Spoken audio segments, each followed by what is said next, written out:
Okay, so it's good to see everyone. And our portion today is the portion Tetzaveh, and the blessing for Torah study, Baruch Atah Adonai, Eloheinu melech haolam, Asher kidshanu b'mitzvotav v'tzivanu la'asok b'divrei Torah.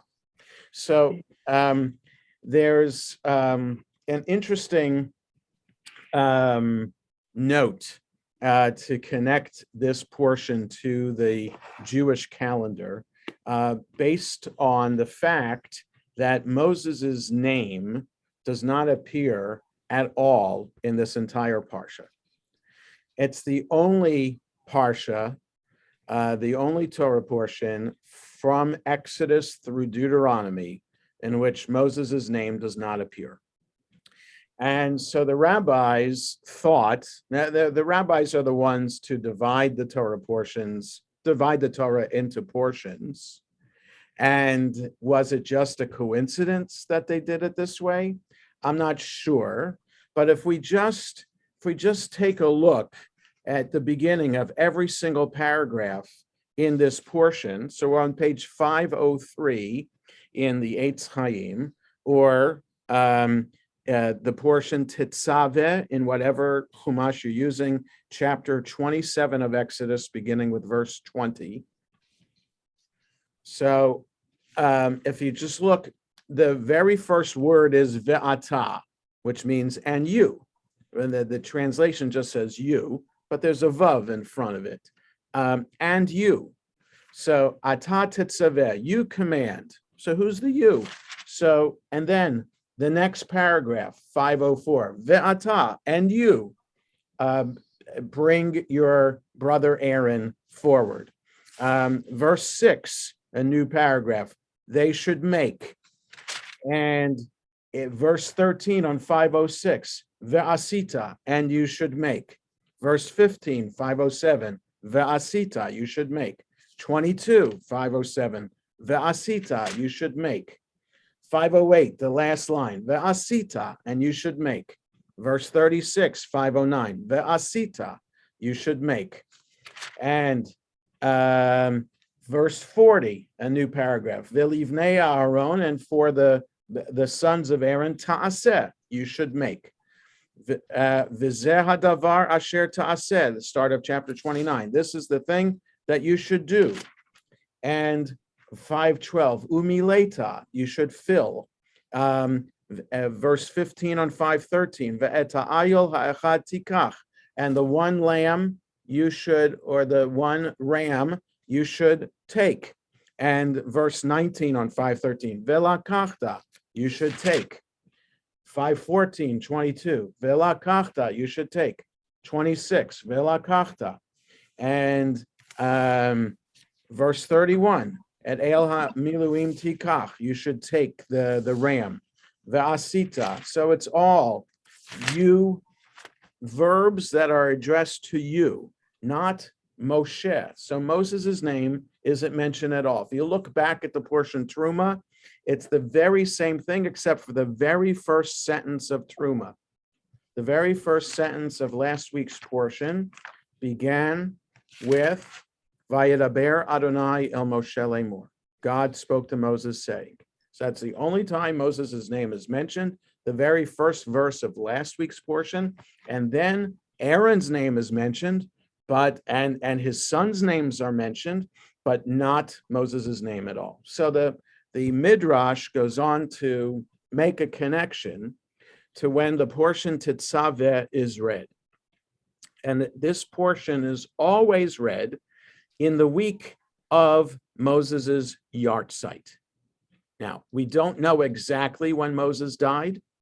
The end of the book of Deuteronomy just says in the 40th year after leaving Egypt on Mount Nebo, when God commanded Moses to climb that mountain to look out over the entire expanse of the land of Israel from the other side of the Jordan River. But we're not told a date on which Moses climbed that mountain.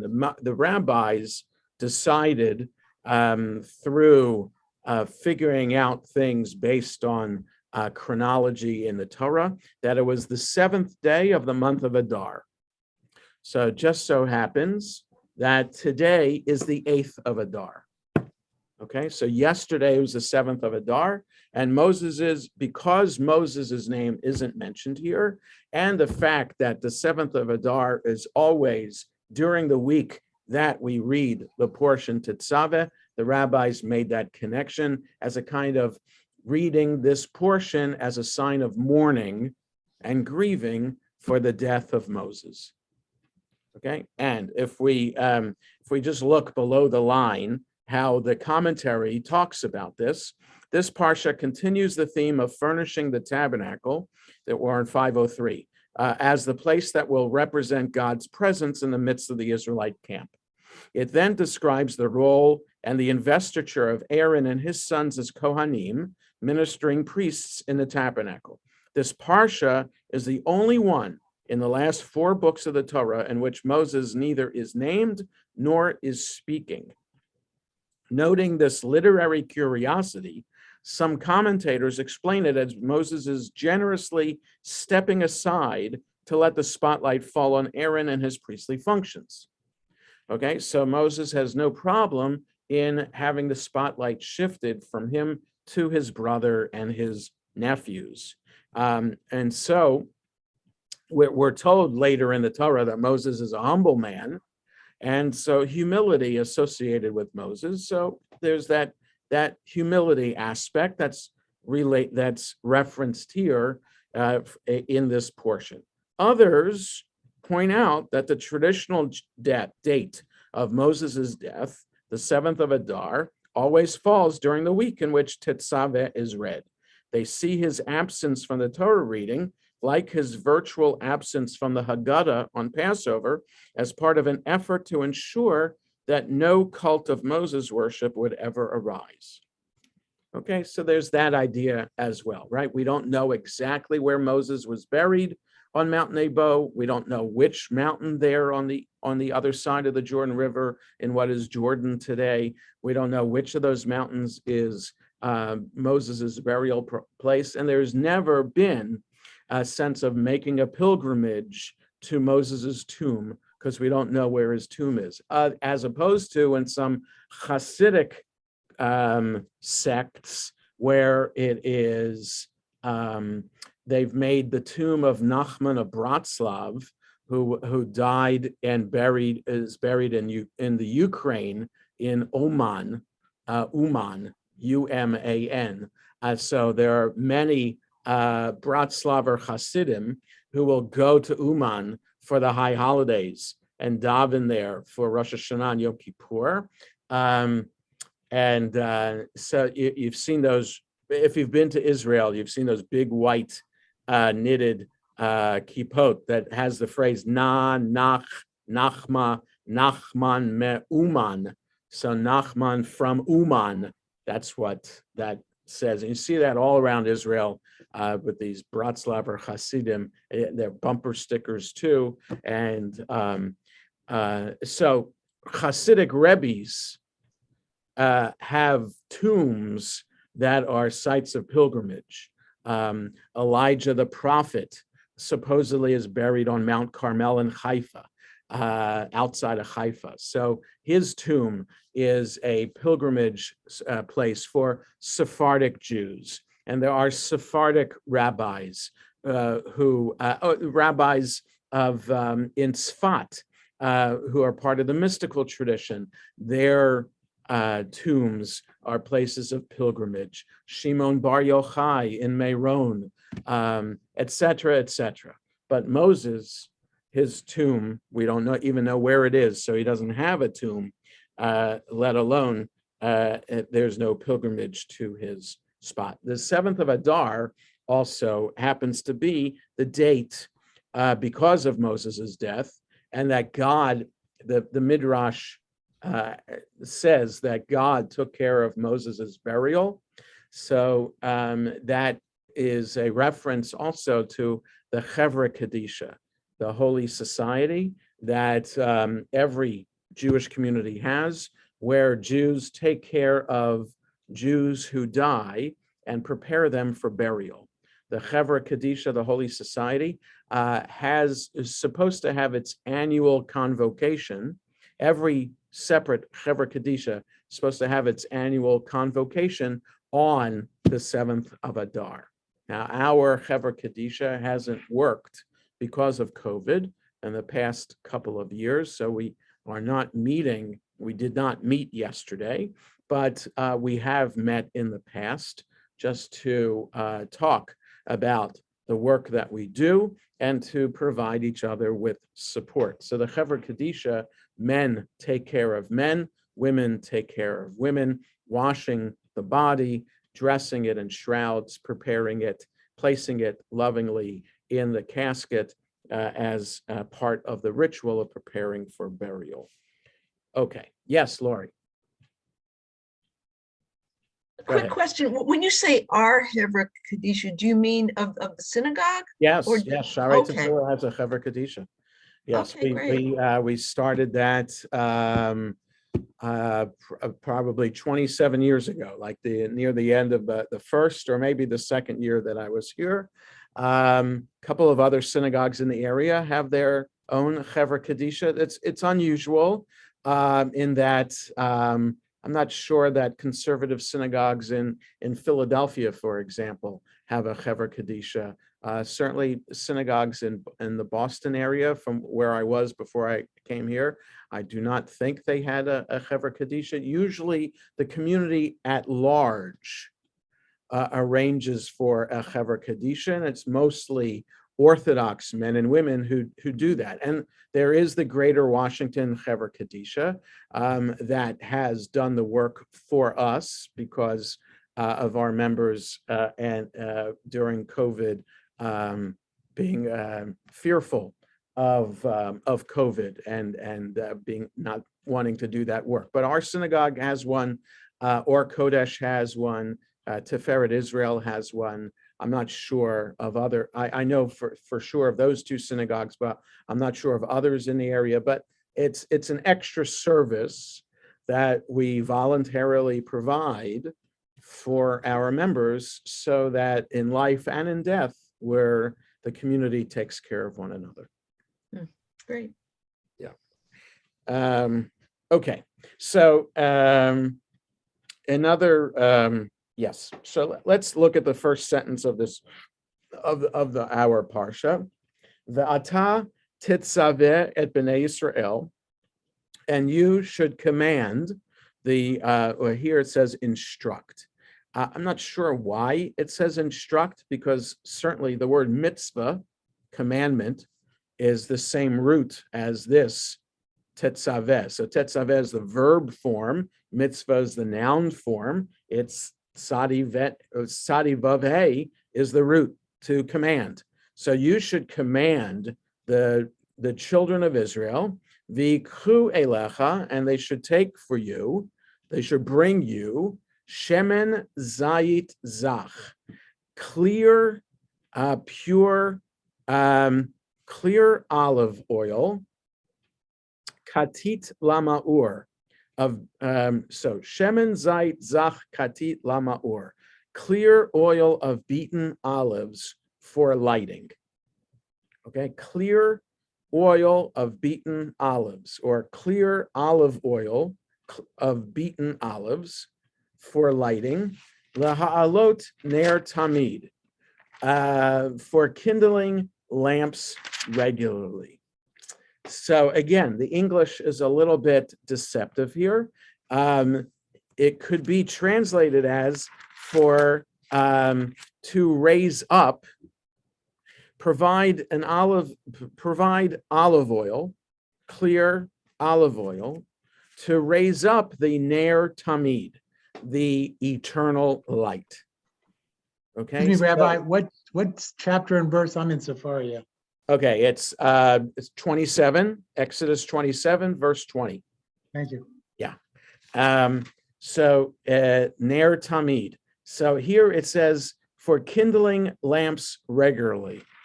So again, it's deceptive because this ner tamid. It's why there is a ner tamid in every single synagogue around the world. one light, not kindling lamps regularly, but rather kindling one light that should stay kindled regularly, that oil needs to be replenished every single day or every single night in the Mishkan, in the tabernacle, and later in the temple in Jerusalem. So every synagogue above the ark, so the imagery, no, not the imagery, the real life, how we dress a Torah scroll, and the ark itself that's on the bima, and the eternal light that's above the ark in every single synagogue, all are taken from instructions that are given here. How the Torah is dressed, is reminding of us how the Kohen was dressed. So we'll see later that the vestments, if you read the portion on your own, the vestments of the Kohen have bells on them. So most or Torah ornaments, the silver ornaments that are on top of the Torah that go on the two wooden poles on which the Torah scroll is attached. So on top of those poles are Torah ornaments, silver ornaments, either separate silver objects or one bigger crown that has room for it to be placed on top of the Torah itself. And those Torah ornaments, at least in our ark, but most Torah ornaments like them, have bells on them to remind us of how the Kohen was dressed. And the cloak, that the outer garment that the Kohen would wear is very similar to the outer garment that the Torah wears. And the belt that the Kohen wore is similar to the belt that the Torah scroll has to keep the Torah scroll nice and tight and together. So when we don't think about it, but we are meant to think about when we look at the ark in our synagogue or whatever synagogue you go to. When you look at that ark, and when the ark is opened and you're looking at the Torah scrolls, we are supposed to be reminded of the ark in the temple in Jerusalem, of the ark in the sanctuary, in the tabernacle in the desert, and be reminded of how the Kohanim were dressed. Yes, Gabe. Was that the way that all Kohanim were dressed, or just the Kohen Gadol? The Kohen Gadol would have the bells. I'm not sure. We'd have to get there to see if all Kohanim would have bells on their garments too. But at least the high priest would be dressed that way. The regular Kohanim would have simple white vestments. The Kohen Gadol would have extra designs on his vestments. So the olive oil here, of course, is also reminding us about Hanukkah, right? That the whole miracle of the holiday of Hanukkah, not just that the small group of Jews, the Maccabees and their followers, were able to defeat the mighty Greek Empire 2,100 years ago, but it's not just the military victory that we celebrate on Hanukkah, but especially the religious victory of being able to clean out the temple of idols, and that one jar of such olive oil was found by the Maccabees, and that one jar, until replacement oil could be made, right? Oil had to be made specifically for use in the temple, and before this, for use in the Mishkan, dedicated for use in a temple. You can't just go to the supermarket and buy a jar of olive oil and then use it in the temple. It had to be made specifically for the temple itself. So that took a while in order to make the oil, to bottle it, and bring it to Jerusalem. So that olive oil. And so that's why many people, I've never done this myself, but many people will use olive oil when lighting their Hanukkah candles to be reminded of the miracle itself directly. And there are some Neirot Tamid, the plural of Ner Tamid. There are some Neirot Tamid around the world where they will use olive oil. Now, it takes more effort to use real olive oil in an Ner Tamid because it has to be replenished, doesn't last forever. And so you have to be really on top of that to make sure that that flame and you also have to be careful where it's placed to make sure that it's not a fire hazard. So most eternal lights in synagogues are electronic, and I always worry about jinxing it. But our light bulb in our Ner Tamid, that's both in the sanctuary and the one in the chapel, have not need to be replaced since we moved into our building 10 and a half years ago.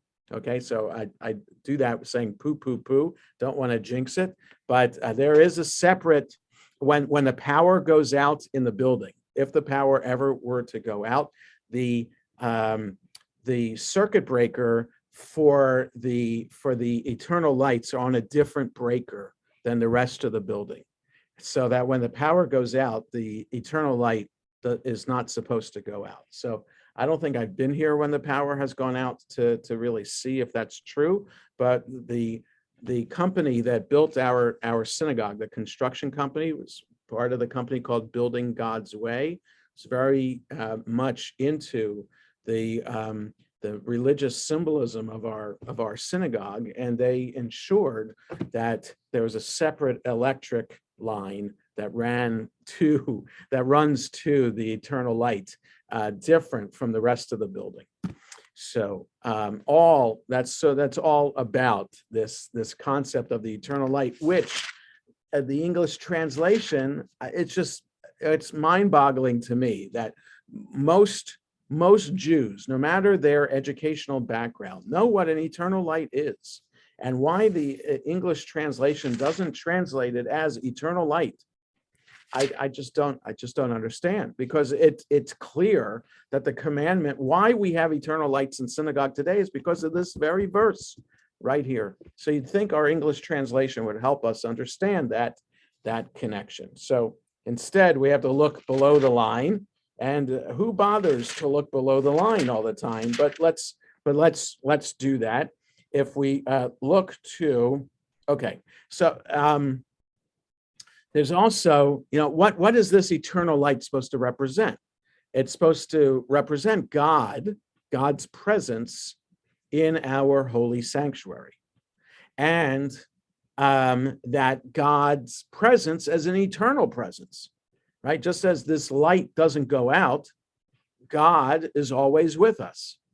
Okay, so that's the idea. So the question that below the line is going to ask is, why light to connect to God? Why couldn't we have an ever-flowing stream, right? There are these garden ornaments where you can have like a little fountain, and you just need like a little tub of water, and it constantly goes. It doesn't need to be connected to a water supply. The water just keeps replenishing itself. Why couldn't we have like a constant water supply to remind us of God's eternal presence? The river keeps on flowing, and God, his presence is there. Or some other thing in nature, like an evergreen. Just as this tree stays green throughout the year, so too God is always with us. So that's the question that below the line is going to ask. What is special about light and fire to connect to God? So below the line, we're right under chapter 27, the bottom left. The first section of this parsha deals with the lighting of the menorah. This tradition is reflected in today's eternal light, the only commanded practice associated with the ancient tabernacle that is still with us, right? Everything else associated with the tabernacle, mainly the sacrifices, don't do sacrifices anymore, because the rabbi said sacrifices can only be brought in the Mishkan and later to the temple in Jerusalem. No other place can we offer sacrifices. So that's the main thing that was done. And bringing the Passover lamb, we don't do that anymore. Everything. The only thing that is a remnant, a direct remnant is the eternal light. The indirect remnant is how we dress the Torah scrolls. So why has light been such a favorite symbol of God? On the right-hand column now, below the line, perhaps light itself cannot be seen. Perhaps because light itself cannot be seen. We become aware of its presence when it enables us to see other things. Light itself cannot be seen, but we're aware of it only when it enables us to see other things. Depends what kind of light that is, I guess, what the commentary is talking about. Similarly, we cannot see God, but we become aware of God's presence when we see the beauty of the world, when we experience love and the goodness of our fellow human beings. Okay, so that's a nice thought. And then similarly, fire has been used to symbolize God's presence. Like light, fire is not an object. It is the process of liberating the energy hidden in a log of wood or a lump of coal, even as God becomes real in our lives in the process of liberating the potential energy in each of us to be good, generous, and self-controlled. Okay, so this is a fascinating idea that fire is not an entity in and of itself. When we have fire in our fireplace, a real fire, not a gas fireplace, we light the log or even the synthetic Duraflame log, or we have kindling to light firewood. It's that energy that's there. You apply enough heat to something, it'll go on fire. So if you apply the right kind of spirituality to us or a religious kind of motivation to us, then we can release this religious energy within us. So it's a beautiful idea of the fire.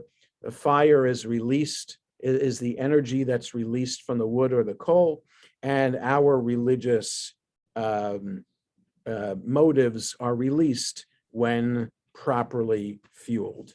If light is the symbol of God, the commentary concludes, then fire, the product of human technology, represents human efforts to bring the reality of God into our world. Yes, Jules.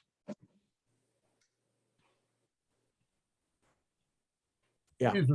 Go ahead. Using the Hertz Chumash, and Yes. he says in the below the line commentary Yeah.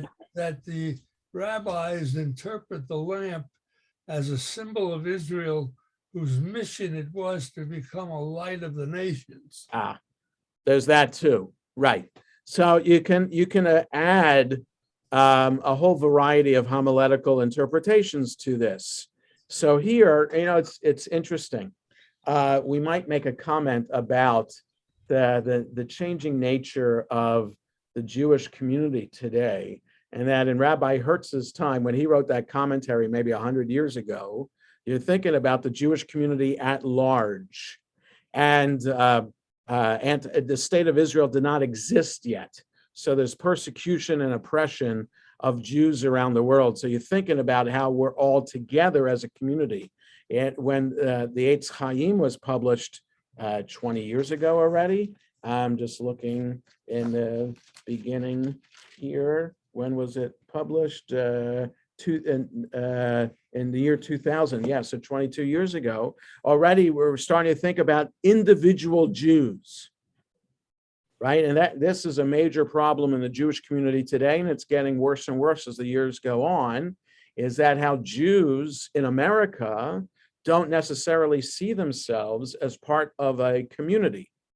Affiliation rates of Jews in synagogues and established synagogues is dwindling, and Jews are just like Americans at large, is all about me, individualistic kind of society. So it's fascinating that commentary here is talking about how we as individuals can feel the light inside of us and should let it out. Whereas Hertz doesn't talk about that, doesn't talk about personal spirituality, but rather about the people of Israel at large and how the Ner Tamid represents the people of Israel. So, I mean, that's just what came to mind, Jules, when you shared that comment, that here it's all about how each individual within the community can feel his or her own spirituality. Interesting question. And it's a dilemma for the Jewish community today, how to bring back a sense of community when people tend to be individualistic. It's a major challenge. Okay, so I also want to say something about olive oil that the commentary below the line says. Why olive oil? Why not sesame oil? That was something that was available in the Middle East. What other kind of oil?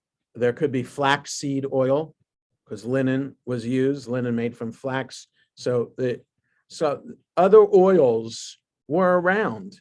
I don't know if there was vegetable oil per se that we have today. I don't know if there was such a thing back then, but so olive oil definitely was used. There definitely was sesame oil. And whether there was flaxseed oil, I don't know. So the question is, why olive oil? Like, that's just same question. Why not eternal water or constantly flowing water or an evergreen? Why not something like that as a symbol of God? Why light? And so here the question is about olives. So below the line on 503, clear oil of beaten olives. That which fuels the menorah must be pure, uncontaminated by jealousy, selfishness, pride, or greed. Okay, so the commentary is adding just this sense of human impurities in our personality that should be filtered out. Why olive oil? In antiquity, as today, the olive branch was a sign of peace. Olive trees, right? Even from Noah and the ark, when the dove comes back with the olive branch in its beak. So dating, if we want to say that Noah and the flood were that's a historic event, that would have been 4,500 years ago, something like that. So it's an ancient symbol of peace. Olive trees, right? It's on Israel's official symbol. That you have the menorah as part of Israel's official symbol of the state of Israel, and you have olive branch on it. Olive trees mature slowly, so only when there was an extended time of peace with agriculture left undisturbed could the olive tree produce its fruit. Okay, so there's something about the olive tree itself, that how it grows and what it needs in order to thrive, that is part of why we use olive oil. So olives need peace and many years in order to produce fruit, and so that's one reason here. And so now there's a quote: even as the oil of the olive does not mix with other liquids with which it comes in contact, but that's true for any oil. So has the people Israel kept its own identity when it has come in contact with other nations. So this is a quote from Midrash, from Exodus Rabbah, that the olive oil, why we're using olive oil? To highlight our unique identity.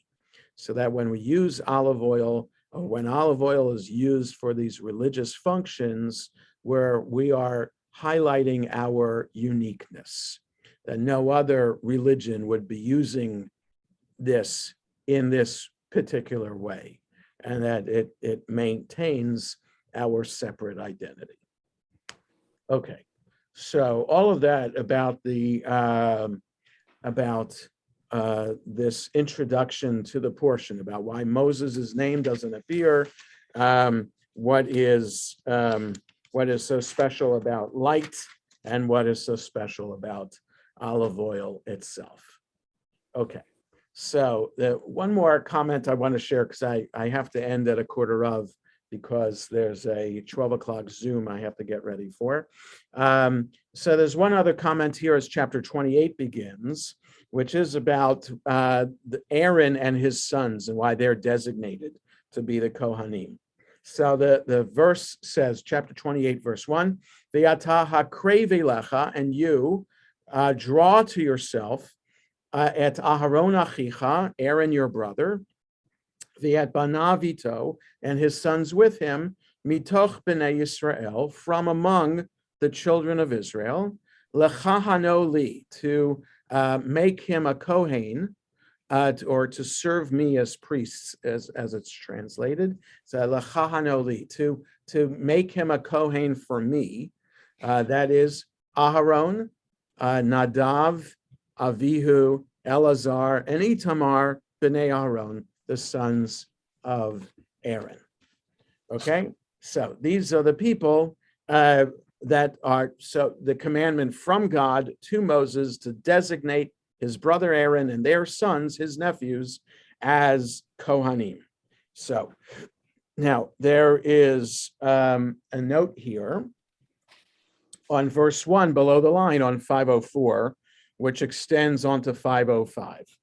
So below the line on 504, although some people may be bothered by the idea of a hereditary priestly class, which could easily include the unworthy children of a Kohen and exclude those who would want to serve, it did have advantages, right? So that's an argument that was made. It was made in the Reform movement decades ago, which is why in the Reform movement there is no remnant of Kohen and Levi for honors to the Torah. It's totally egalitarian, and why some conservative synagogues, or many conservative synagogues really, have also done away with the hierarchy, they've done away with Kohen and Levi and just make it totally egalitarian. So I still remember when I became the rabbi nearly 28 years ago, one of the first things I was tasked to do, I was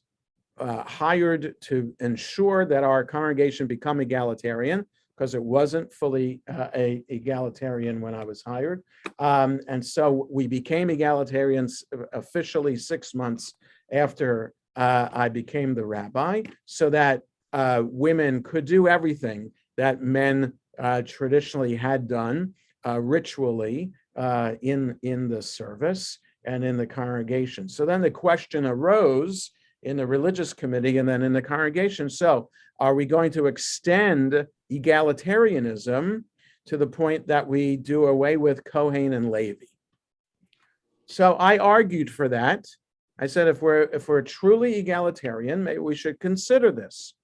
So I remember the vociferous opposition at a town hall meeting when it was brought up for discussion, which highlighted the sense of how traditional on the one hand our congregation is, yet progressive on the other hand, right? In other words, we embrace traditional elements of Judaism in our practice, right? We still read the entire portion of the Torah every Shabbat, and we do a relatively traditional service on Shabbat morning.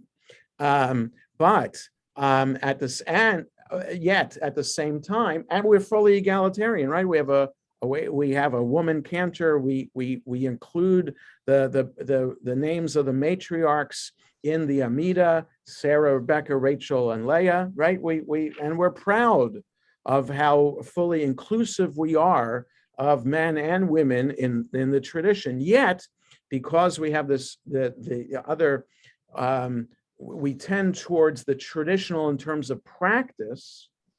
It has always been the case that not only do we maintain Kohen and Levi for honors to the Torah, but we also are one of the few conservative synagogues in the country that maintain the practice on the holidays of Duchenin, of calling the Kohanim to the Bima to recite the blessing for the congregation, which is traditionally done outside of Israel on holidays, on Passover, Shavuot and Sukkot, and Rosh Hashanah and Yom Kippur. So those 5 times a year are the time. And in Jerusalem, it's done every day. But outside of Israel, it's done only on the holiday. So we've maintained, it was made very clear to me a long time ago that we embrace the traditional elements of the service, and I'm fine with that. And practice is never consistent, right? So though philosophers strive for consistency in logical thinking, emotions, though, usually are not consistent, right? How do we fall in love with the person that we've fallen in love with? We might have had particular idea in mind of a person that we would envision falling in love with, and then we end up falling in love with somebody who's a little bit different than that. Well, so love doesn't follow particular rules. So how we relate to traditional, like there are many people I know who don't observe Jewish practice at all, but will make a point of keeping kosher for Passover.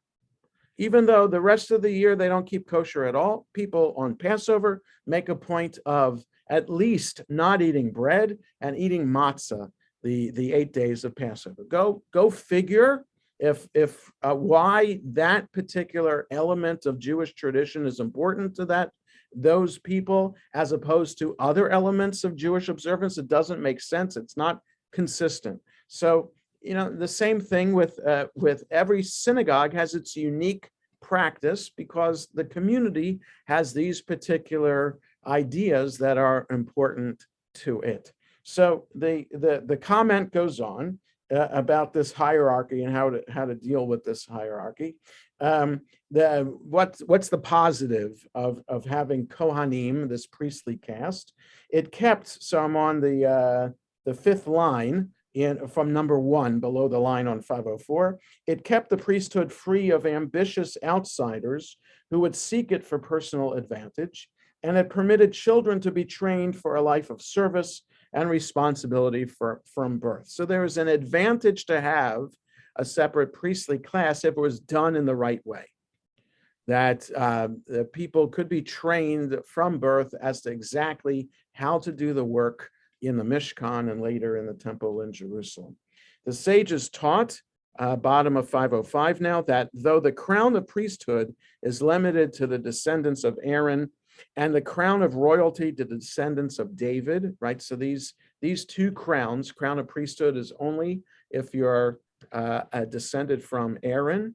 The future Messiah is descended from King David. The crown of learning, though, is available to anyone who would earn it. So that crown is something that all can strive for. Each and every person can strive for the crown of learning. Yes, Lori. Yeah, at Shari Tefillah, is it male and female who could fulfill the Kohen? And Yes, it is. Yes, it is. Okay. So that's we apply egalitarian practice to the tradition of Duchanan, right? So Okay. that's yes. So and there is room for that in the halachic sources because the daughters of a Kohen do maintain separate status that though they couldn't serve as the officiants in the temple, they still could eat the special food that was designated for Kohanim to eat, food called truma. So a daughter of a Kohen is allowed to do that, and a daughter of a Kohen is allowed to officiate at a pidyon haben, the redemption of the firstborn. So when a firstborn child born naturally, not by C-section, is a boy, born to parents who are neither a Kohen or a Levi, then it's traditional on the 31st day after the birth to remember, as the Torah tells it, firstborn of all creatures are dedicated to God. Firstborn human beings are also dedicated to God, and we buy the child back through this ceremony of giving 5 shekels, 5 silver coins, to the Kohen, and allowing the parents to keep their child instead of dedicating them to temple service. So, yes, Arnie. On that topic, does the Bat Kohen pass along being a Kohen to the No, daughter, or no, only the father? correct. A Kohen, yes. Your tribal status is passed on through the father. Your religious status, whether you're a Jew or not, is from your mother. Got it. Okay, so yes, that's just, you have to define it some way. I don't think there's any sexism in that necessarily. That's just the rule for determining who's a Kohen, who's a Levi, and who's a regular Israelite. Yes, so that's how that works. That's right. So for example, Scylla Grossberg, Fran Kensky are daughters of a Kohen. And so they come up to the Bima to participate in Duchenin, but their children, because they're married to Israelites, their children do not come on the Bima to join them. Right. Okay. So like I said, I have to end here for today. So I hope everybody has a good rest of the day and stay safe and healthy, and have a good rest of the week. Yes, Gabe? Oh, okay, just saying goodbye. Okay. I have you said just now that Unmute us. I did. Take a look. I lost it. I'm sorry. Okay, you don't remember the question. Okay. All right, so, okay, thanks. Have a good day, everybody. Have a good day. Good day.